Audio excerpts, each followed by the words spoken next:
Coming up, 3 Nets players have a strong chance of being traded this coming season. I'll tell you who they are and whether I feel they'll ultimately be on the move after this.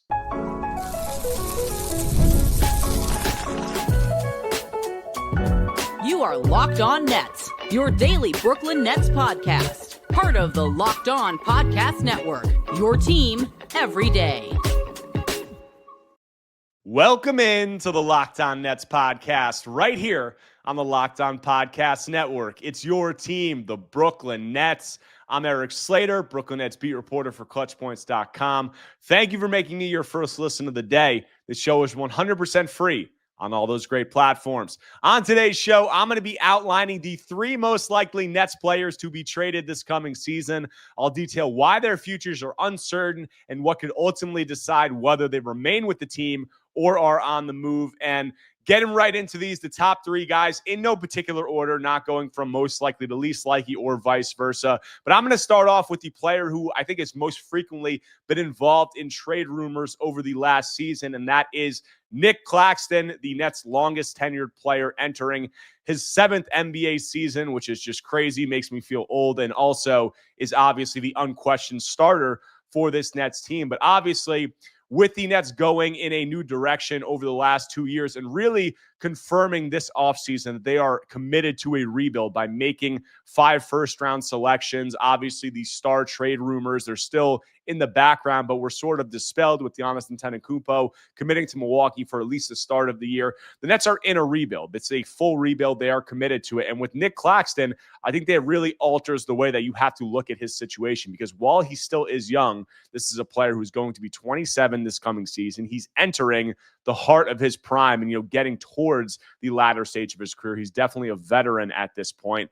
And I'm just not sure how much sense it makes for him to be on this Nets roster for much longer. You look at the depth chart at center and what they have now. They obviously have Day'Ron Sharpe behind him, a player who was really nipping at his heels last season and had a great year. I mean, Day'Ron broke out in a lot of areas. I think that it was the best defensive season of his career. Offensively, it left something to be desired, but I think he really proved why he can be a rotation caliber big man in the NBA. And with the Nets, you can make the argument, obviously, that Day'Ron Sharpe is not a starting center at this point in his career, and maybe he'll never reach there. But with the Nets this coming season, it's obviously a tanking agenda. They're a team that's trying to maximize their draft lottery position. And with that, having Nic Claxton, who is probably a top 20 center in the NBA, I think a lot of people will argue, and then having Day'Ron Sharpe behind him as a really, quality big man, quality backup big man, that doesn't necessarily make the most sense for a team that's trying to lose. Now, do I think that those 2 guys are going to just elevate this team to a point where they're winning so many more games than they should be, and that it's ultimately detrimental to their tank? Maybe not, but it's definitely not going to help. So at this point, you look at Nic Claxton, you look at his situation. He has 3 years left on his contract. He's making around $25 million this year, and then it's descending in the final 2 years, with also the salary cap is going to be rising in those 2 years. So his cap hit percentage is going down to 13% in the season after this coming season, and then 11% in the final year of his contract. So that contract in the back end could look attractive to some teams. So I do think that there will be a market for Nic Claxton. I just think the question is going to be, is it going to be this season, or is it going to be after that and maybe in the final 2 years of his contract? And when you're looking at what Nic has done during his Nets tenure, he obviously broke out during that 2022-23 season, looked like a defensive player of the year candidate, led the league in field goal percentage, and it looked like he was really going to make a leap into being, maybe a top 10 big man in the NBA and really in that conversation for the foreseeable future. And over the last 2 seasons, as the Nets have kind of transitioned further into a rebuild and gone further away from the KD, Kyrie, the star-studded era and contention into a rebuild and then a tank and into the NBA's basement, Nic has kind of followed that. Now, has he fallen as far as the Nets have fallen as a team from where he was at his best? No, but I would say that his production has taken a significant step down. And I think that it's tough when you're playing on a tanking team. It's tough when you take away a lot of the structure. You take away, obviously, the high-level shot creation and some of those things that benefited him. But even on the defensive end, I think that a lot has, there's been a lot to be desired compared to what we saw at his peak and what he was capable of during these last 2 seasons. And part of that might be injuries. He was obviously battling a back injury last season. He didn't look like himself in terms of the motor, in terms of the explosiveness and all of that. Throughout the year, there were flashes, but it was nowhere near as consistent as it was during that 2022-23 season.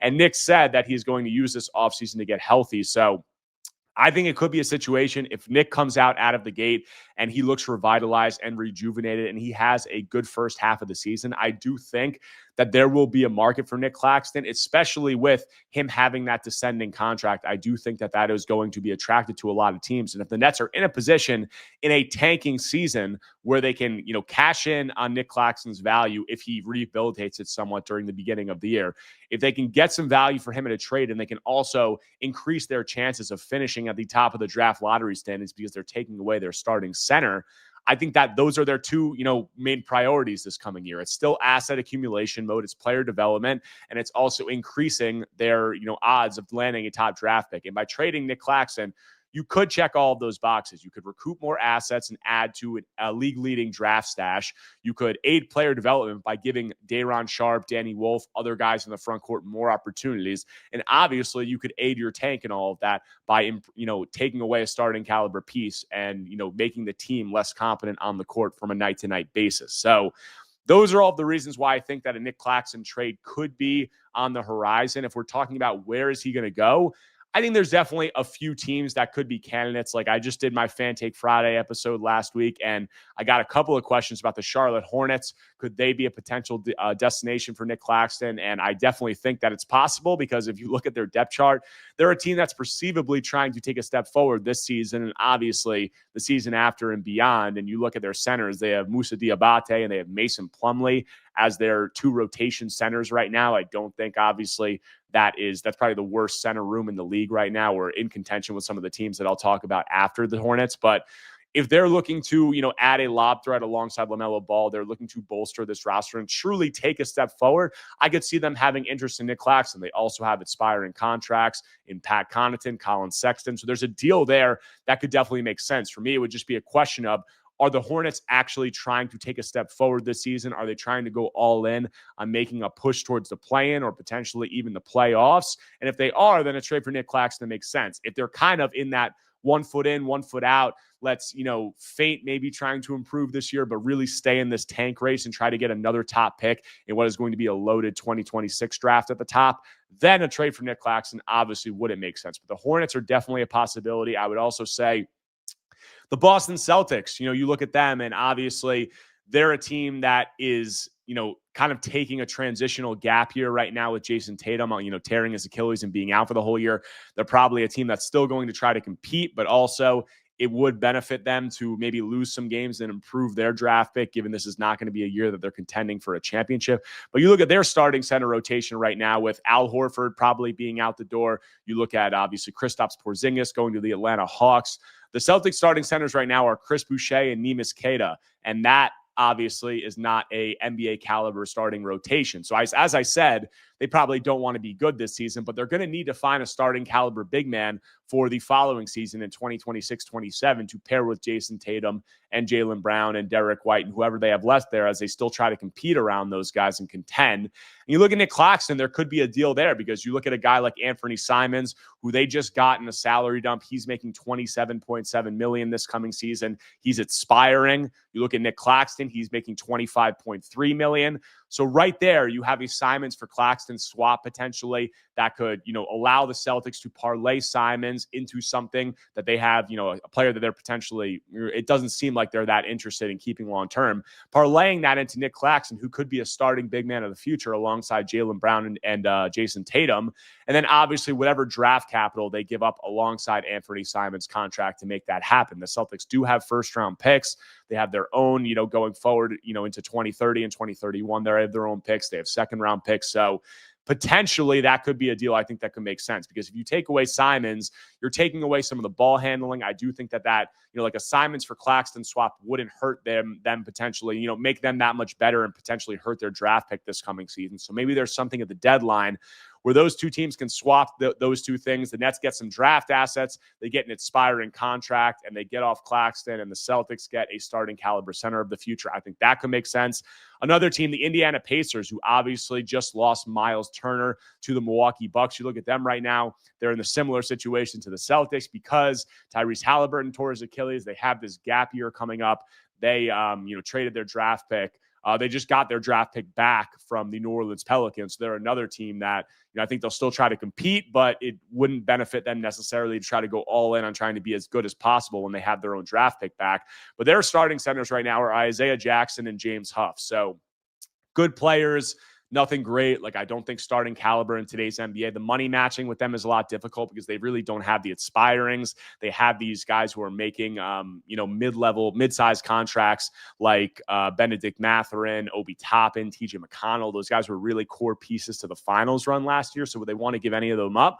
Probably not, but, they do need a starting center. It might be a little bit more difficult to figure out them, but they're another team that I could see there. But that's why, ultimately, I think Nic Claxton is a guy who I think will be on the trade block during the coming season and beyond if he doesn't ultimately get moved. But he is one of the top guys who I think that you would be looking at just based off of timeline, based off of him having value to some other teams, and based on what the Nets' objectives and goals are this coming season. We got two more guys who I think are likely trade candidates for the Nets, so I'll get into that, who they are, why I think they could potentially be on the move, all that after a quick break. But before that, I want to tell you about our friends over at FanDuel. The NFL season is almost here, and FanDuel is making sure you're ready for kickoff with a can't-miss offer. Right now, new customers can bet just $5, and if your bet wins, you'll get $300 in bonus bets to use across the app. Guys, you use FanDuel. It fits however you like to bet, players, props, building a same-game parlay, or even jumping in live action as it unfolds. It makes every game even more exciting, whether you're watching your team or just keeping an eye on your fantasy lineup. And lastly, it's quick, easy, and the best way to add a little more energy to your Sundays. So are you ready to play? Download the FanDuel app now by visiting FanDuel.com to get started. That's FanDuel.com to place your first $5 bet. Coming back from the break on today's Locked On Nets episode, outlining the three most likely Nets players to be traded this coming season. Hit on Nic Claxton at the top in segment one, and the next guy is another notable player, one of the Nets' longest tenured players, and it is Cam Thomas, a name that has dominated the Nets offseason with a lot of uncertainty, and obviously a player who remains without a contract. As we turn the page to September and recording this on September 1st, we have no clarification on Cam Thomas's future right now. He remains unsigned in restricted free agency. And I think all of that uncertainty, while I think that he's going to be back this coming season, but I think all of this uncertainty adds to the likelihood that he could be on the move during the coming year. And obviously a lot of that is going to depend on how this free agency unfolds. We've heard a lot over the last month about the Nets and Cam having a wide gap in terms of where they are in negotiations. We've heard that Cam wants, starting caliber shooting guard money, whether that be, like approaching $30 million. We've heard about comparisons to guys like Jalen Green, Jordan Poole, Emmanuel Quickley, RJ Barrett, whoever you want to say, all those guys making that type of money. And the market just hasn't been there for Cam Thomas, obviously, because no other team besides the Nets has cap space, and the Nets don't seem to be bidding against themselves. They don't seem to value Cam at that price point. And we've heard from Jake Fisher, he said that the Nets offer hasn't exceeded a 2-year deal at the non-taxpayer mid-level exception, which is $14 million with a team option in the second year. So Cam has two decisions right now. He can either take the Nets offer, whatever that is, maybe it gets tweaked and revised, or he could sign his 1-year, $6 million qualifying offer, play out this season, become an unrestricted free agent next year, would also have trade veto rights during this coming season if he signs that QO. But ultimately, I think in either scenario, I think he would be a trade candidate during the coming season. Now, my placing him as one of the top 3 most likely Nets players to be traded is based on a calculated guess and the possibility that he could sign the qualifying offer. Because what we've heard from Cam, what we've heard about Cam up to this point, as I said, they're wide apart. And we've heard other reporting that he is seriously considering signing that qualifying offer. Now, We'll see, is that a leverage play to try to get the Nets to increase their offer because it wouldn't be good for them to lose him as an asset if he signs that QO? Potentially. But I do think that with where Cam is at, he would be seriously considering signing that QO. Now, would I advise him to do that? No, but I definitely think it's in the cards. Would I say it's the most likely outcome? No, because, if he's getting an offer at $14 million, the QO is $6 million. That's an $8 million gap. So he would have to get a contract starting at $22 million the season after this coming season just to make up that difference. And is he going to get that?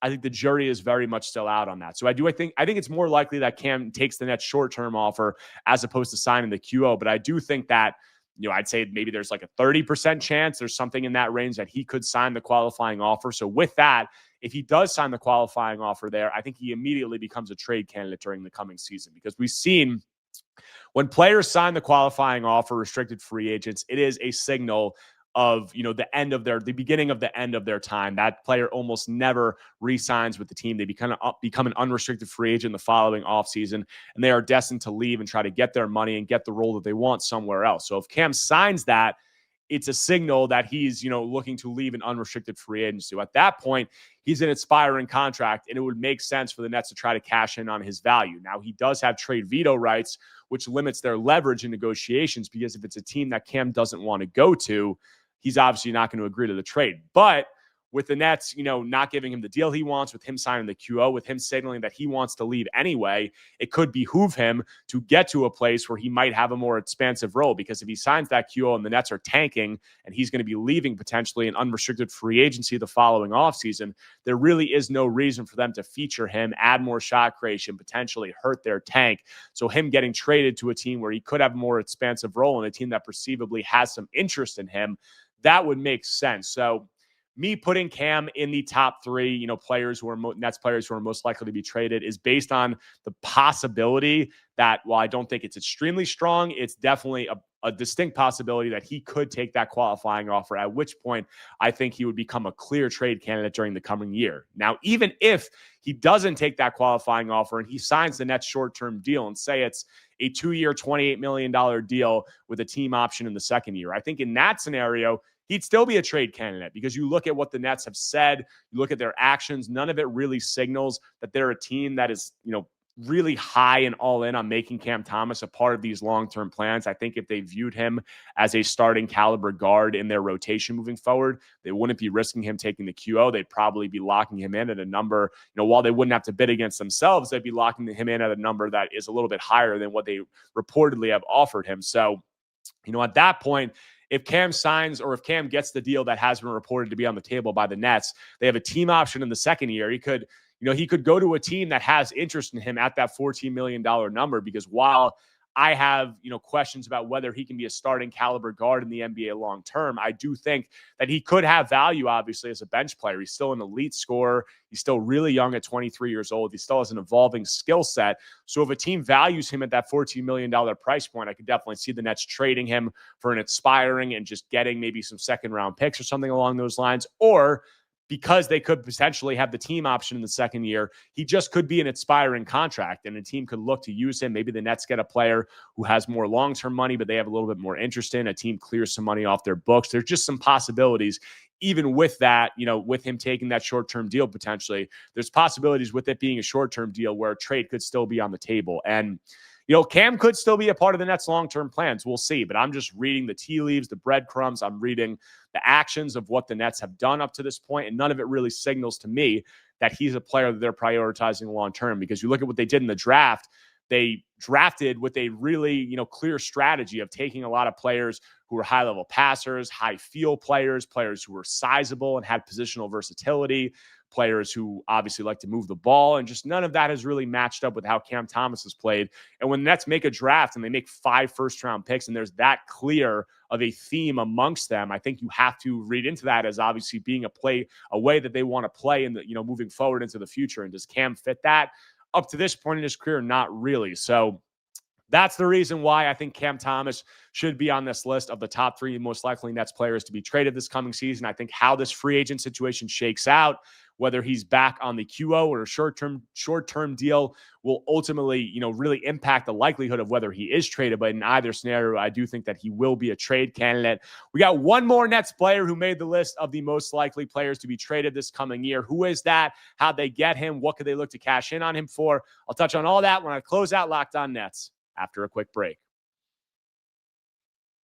But before that, we have an important request. Locked On wants to hear from you. We put together a survey to learn more about our listeners and make your favorite podcasts even better. This is your chance to tell us what you like, what you don't, and answer questions about our advertising. Go to lockedonpodcast.com/survey to get started. Everyone who completes the survey will be entered for a chance to win one of 10 $100 Amazon gift cards. Again, that's lockedonpodcast.com/survey. You can also find the link in the show notes. Thank you all for helping us out.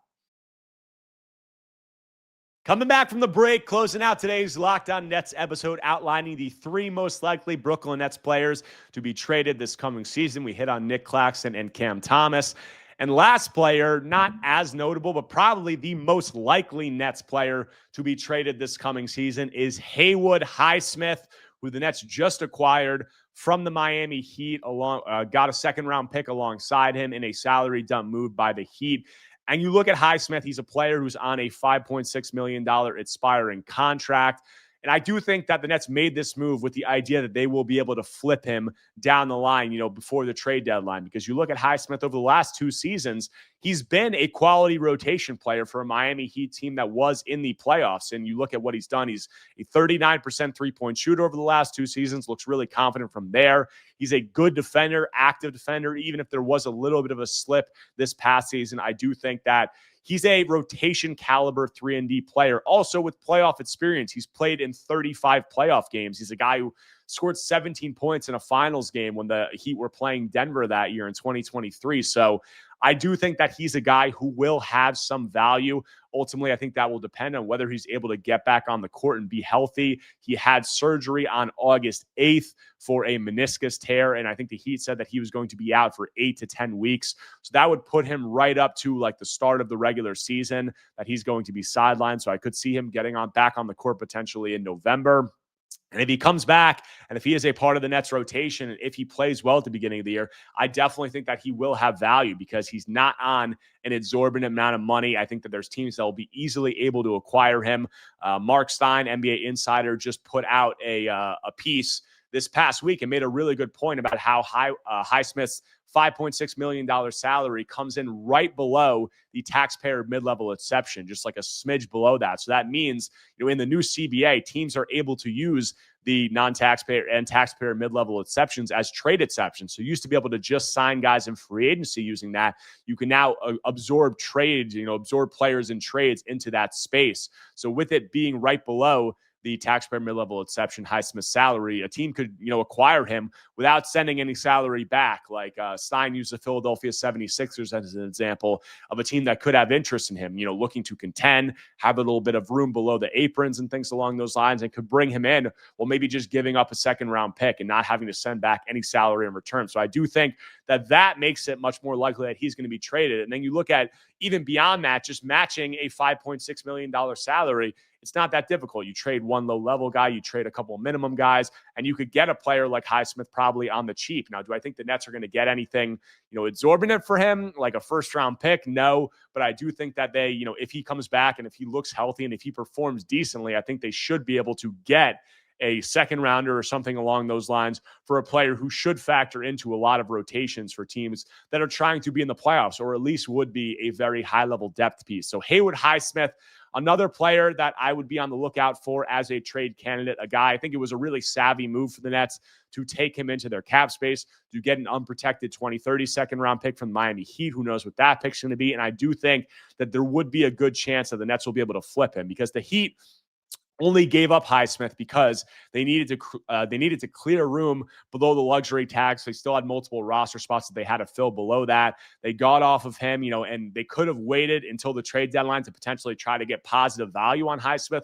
But all the reporting has been that The Nets were the only team with cap space at this point. They said that they had other plans if the Heat didn't agree to the deal. And because of that, the Heat didn't want to risk going into the trade deadline and maybe not being able to get off of him. So the Nets take advantage of that, and they get a player who I do think there is potential for them to be able to flip down the line and add to their league-leading, draft picks. The Nets have 31 draft picks over the next 7 years, 12 first-round picks, 19 second-round picks, and I think they could add another one to that if they're able to flip Highsmith down the line. So those are the 3 most likely Nets players to be traded this coming season. I do have a couple of honorable mentions. I would put Michael Porter Jr. in there, who the Nets obviously acquired in that trade for Cam Johnson earlier this summer, but I didn't put him in the top 3 because he still is making $39 million this coming season. I do think it would be difficult for a lot of teams to match that money. And I do think if he's going to be a trade candidate, it would be probably the following season when he's a $40 million expiring. But he could be traded this coming year. Maybe a team likes him, or maybe there's a deal for a star on the table and that's just some crazy pivot happens. But I do think when he's an expiring, it would be much more likely that he's moved. Another guy, Terrence Mann, a veteran who doesn't necessarily fit the Nets timeline, but I didn't put him in this top 3 because the Nets just got him in a salary dump and he's entering the first year of a 3-year, $48 million contract. So I think that he would have to play well, rehabilitate his value, get deeper into that deal before teams would consider him as a serious trade candidate. But that does it for this episode of Locked On Nets. Hope you guys enjoyed it, outlining some potential moves that we could see down the line. If you guys do not already, make sure to subscribe to Locked On Nets on YouTube or wherever you get your podcasts, whether Apple Podcasts or Spotify. If you have a second and you enjoy the content, smash that like button, leave a comment. Let me know what you think about these guys as trade candidates or any other guys that you think that I missed. It only takes a second, and I really appreciate it. It helps the algorithm a lot. But we flipped the calendar to September. We're moving on through. We're getting towards training camp. We're going to have a lot more Nets talk, so I'll hit on all that when I'm back tomorrow talking more Brooklyn Nets basketball.